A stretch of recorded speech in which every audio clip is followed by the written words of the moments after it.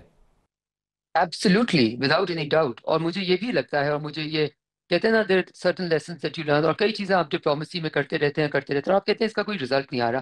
2010 میں مجھے یاد ہے کہ پریزیڈنٹ زرداری نے ایک بہت بڑا نارملائزیشن ود ایران، اور اس کو یقیناً اس کے اندر ٹرسٹ کو بلڈ کرنے کا ریلیشن شپ، اور ان کے ساتھ ہم نے ملٹیپل ڈائلاگ پروسیسز شروع کیے ایٹ ایوری لیول. اور اس کا ہمیں ابھی تک بہت سارے لوگ کہتے تھے اس سے کیا فائدہ ہوا، اور اس جو پاکستان انڈیا کی جنگ ہوئی اس میں اس کا فائدہ نظر آیا جب ان کے آپ نے ڈپلومیسی دیکھی to try and normalise situation. آپ نے دیکھا کہ ان کا فارن منسٹر انڈیا بھی گئے، پاکستان بھی گئے، اور انہوں نے ایک اچھا رول، مثبت رول ادا کیا. اور پھر آپ نے اب دیکھا کہ جب ایران کی پارلیمنٹ میں پاکستان زندہ باد کے نعرے ہوئے، اور پاکستان نے as a security council member اس کے اوپر ڈیبیٹ کرائی، اور اس کو as a threat to peace and security council میں اس کے اوپر ڈسکشن ہوئی. تو آئی تھنک اب وہ کہتے ہیں نا کوئی ڈھکی چھپی بات نہیں رہ گئی. سو ایران کے سامنے بھی کلیئر ہو گیا. اور یہ جو ری الائنمنٹس ہمارے خطے میں ہو رہی ہیں اور پوری دنیا میں ہو رہی ہیں، یہ سب کچھ اس کی ایک in some ways we are on a fast forward. پہلے یہ چیزیں بڑی دیر دیر میں ہوتی تھیں، اب سب کچھ بہت جلدی جلدی ہو رہا ہے، اور ہر کسی کو therefore everybody has to reassess constantly. اور اس وقت میں آئی تھنک پاکستان کے رویے سے، پاکستان کی ابیلٹی سے، پاکستان کی ریسٹرینٹ سے، پاکستان کی رسپانسبلٹی سے، پاکستان کی ٹرانسپیرنسی سے، پاکستان کی اسٹریٹجک چوائسز اینڈ پاکستان کی اپنے لیے ڈپلومیٹک روم ہر جگہ بڑھانے کے منور سے I'm very happy with that. And وہ سب کچھ کیوں نظر آ رہا ہے؟ کیونکہ ایک یونٹی ملک میں نظر آ رہی ہے. آپ دیکھیں کہ بلاول بھٹو زرداری صاحب is not part of the cabinet, he is not the foreign minister right now.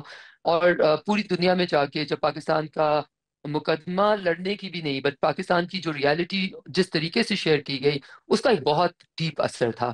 It was done in a language which was understood, which was their language. It was not done in an aggressive sort of Indian, take from the Indian, emulating their model in many ways. So I'm very proud, and I can say یہ ہمیں بہت زیادہ کہنے کو نہیں ملتا, but I think we all have, we have much to be proud of, and I hope we can sustain it.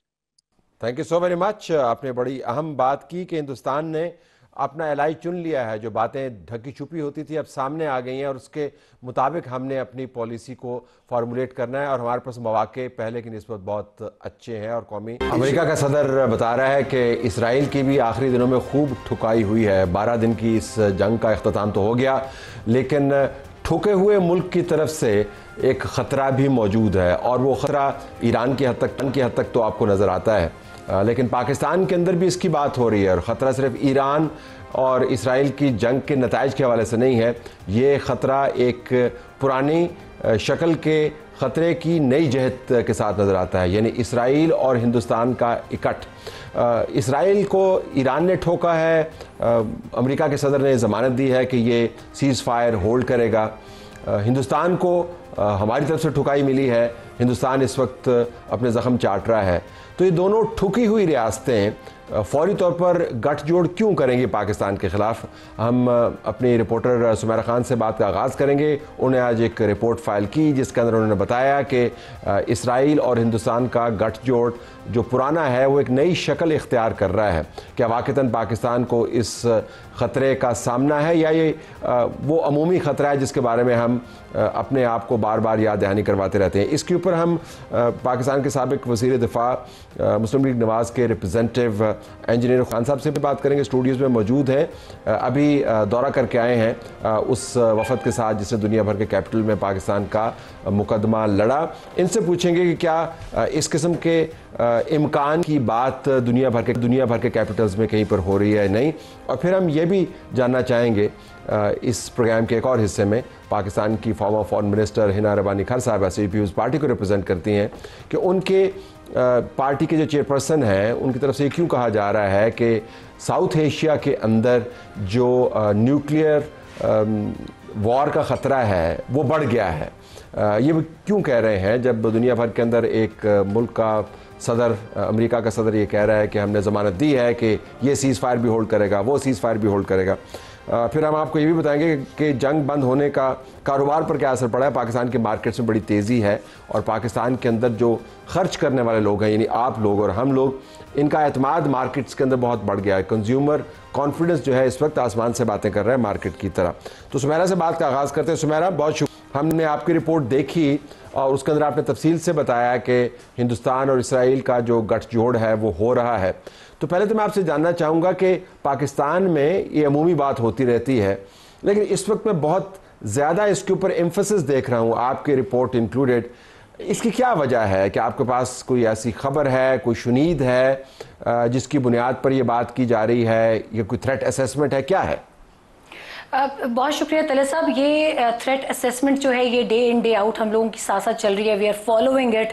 آلدو کہ operation بنیان مرصوص اور مارکہ حق کے بعد سے, جیسے آپ نے انٹرو میں بھی بتایا پروگرام کے, کہ ایک بہت بڑا دنیا میں اپسیٹ ہوا ہے. پاکستان کی ملٹری نے اپنے سے کئی بڑا دشمن جو ہے اس کو ناکوں نے چبوائے ہیں. اور ابھی صرف ہم نہیں, دنیا میں اس وقت تمام تر ڈیفنس اینالسٹ اس ساری کامیابی پر پاکستان کی اس کو تھریٹکلی اس کا خود بھی ایک جائزہ لے رہے ہیں. اس کے اوپر پیپرز لکھے جا رہے ہیں کہ ہاؤ اٹ واز پاسبل.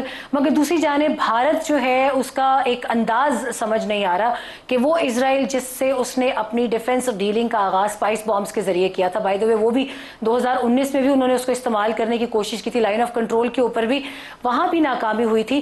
تو from Spice bombs, Harop Herons and then now Barak 8 کو خریدنے کی 2018 میں سب سے بڑی وجوہات ان کی یہ تھی کہ this air defence system is very famous for 360 degrees protection from any sort of UAE, from any sort of jet aircraft and missiles, and you can just count it جس طرح کے بھی ان کے پاس یہ تمام ہتھیار تو ان کے پاس موجود تھے.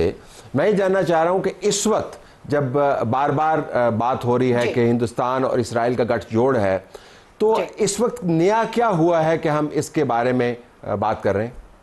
اس وقت نیا یہ ہونے جا رہا ہے کہ اس وقت بھارت کی درخواست اسرائیل سے یہ ہے کہ کیونکہ آپ نے ایک بہت کامیاب اٹیک کیا ہے ایران کے اوپر, تو ہمیں وہ تمام تر نائٹ ویژن جتنی بھی آپ کے پاس جس کو برتری کے ایکوپمنٹ کہا جاتا ہے ڈیفنس ریلم کے اندر, وہ چاہیے ہمیں آپ سے آپ کے اپ گریڈڈ سیٹلائٹ سسٹمز چاہیے, ہمیں آپ کا بیسک بیلسٹک میزل ڈیولپمنٹ سسٹم چاہیے جو کہ بھارت میں آ کر اس کو ڈیولپ کرے اور ہم اس کو انڈیجنسلی ڈیولپڈ ایک ایئر ڈیفنس سسٹم کا بھی نام دے سکیں.